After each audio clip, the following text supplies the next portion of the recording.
Last week's awareness was brought about for Men's International Day in terms of mental health, with a focus on suicide prevention, which got me thinking about addressing women's mental health this week. So I thought that this would be a great follow-up and insight, and I would talk about how women's mental health is on the rise. So, as I said, this week's Mental Health Wellbeing Weekly Insight is all about how health matters for women.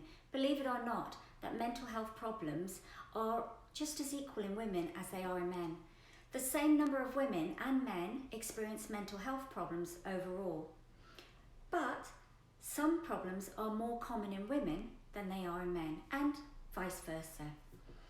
Now, various social factors put women at greater risk of poor mental health rather than men. However, women are generally more ready to talk about their feelings and what's going on, and about their strong social networks, which can really help support and protect their mental health. Now, I also wanted to mention specifically about midlife, aged 45 plus years women. As for myself and Saz, who is the founder of Second Spring, have a live Facebook coming up on the 9th of December at 7 p.m. So do join us.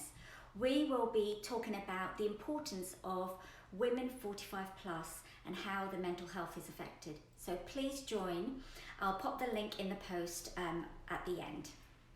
Now, as we know, women may be juggling so many things at the same time, such as caring commitments for children, older relatives, as well as perhaps working either in employment or having to run their own business.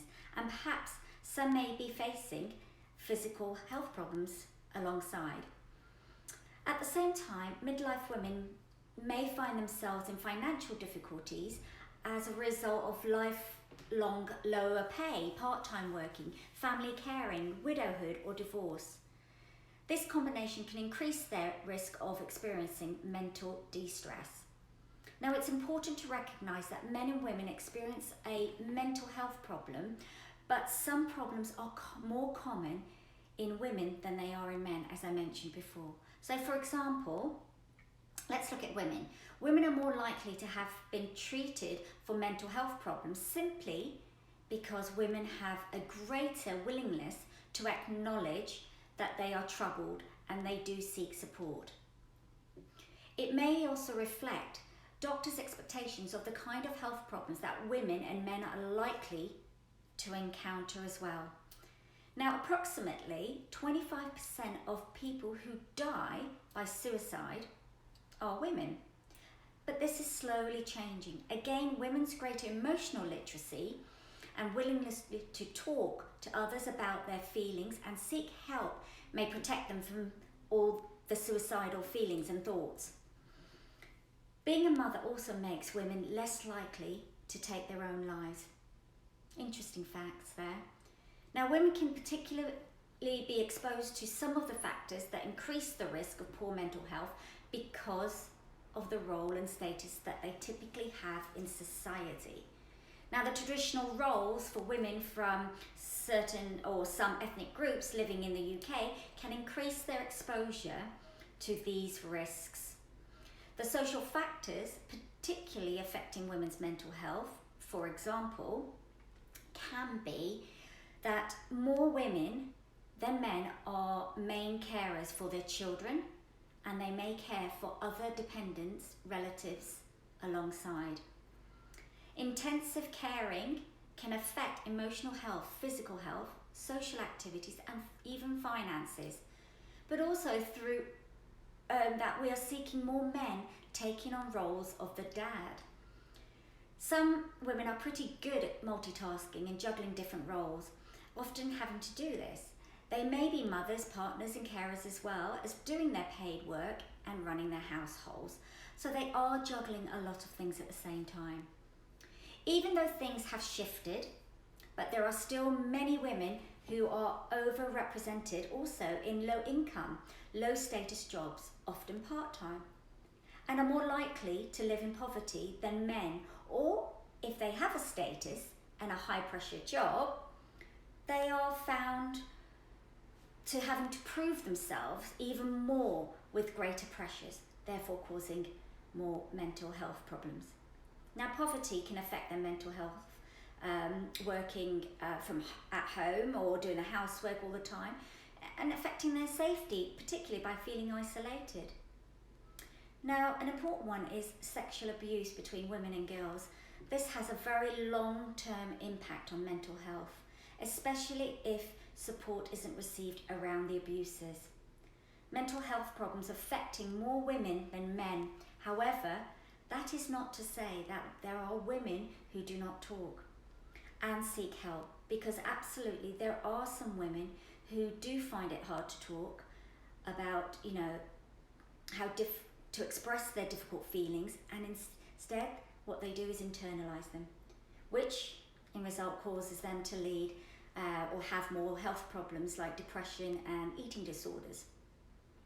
They may also express their emotional pain through self-harm, whereas men are more likely to act out the repressed feelings and use violence against others. But research shows that this is changing and that there are more cases where men are also self-harming. Now, a particular factor where women are likely to suffer from really extreme poor mental health, as I mentioned earlier, is abuse, where they're involved in that. This is purely due to the factor of fear and embarrassment that they're not speaking up. Now, research suggests that women experiencing domestic abuse are more likely to experience mental health problems, while women with mental health problems are more likely to be also domestically abused, with 30 to 60% of women with a mental health problem.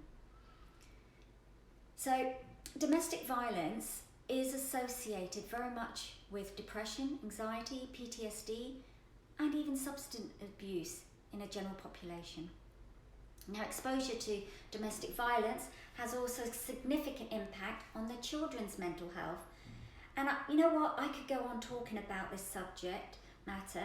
However, right now, all I want to do is to bring about awareness of the factors that impact women's mental health, which lead to depression, anxiety, eating disorders, PTSD, self-harm, and even suicide. But also even to the point of women having higher risk of dementia. Now, finally, research shows, however, more needs to be done around this, and of course, past experience, upbringing, and culture and religious beliefs can play a huge part to the mental health problems. Now, I do hope that this video has brought some light in the importance of women's mental health and the factors which can affect them. Now, my message to you is to know that you truly matter, and that there is support, and there is, please do talk to trusted friends, family members, even professionals, or even call the hotlines and seek advice. Now, in this video, I've listed some useful support information at the end, so do have them ready at hand. And remember, you're not alone, and by sharing, you are one step closer to that recovery. That is a great strength. So please do look after your health, stay safe, and talk about it. I'm Zinat Narani, a mental health and wellbeing coach, founder of Vida de la Mariposa, Life of a Butterfly. My mission is to empower you to live the life that you desire. Thank you for listening.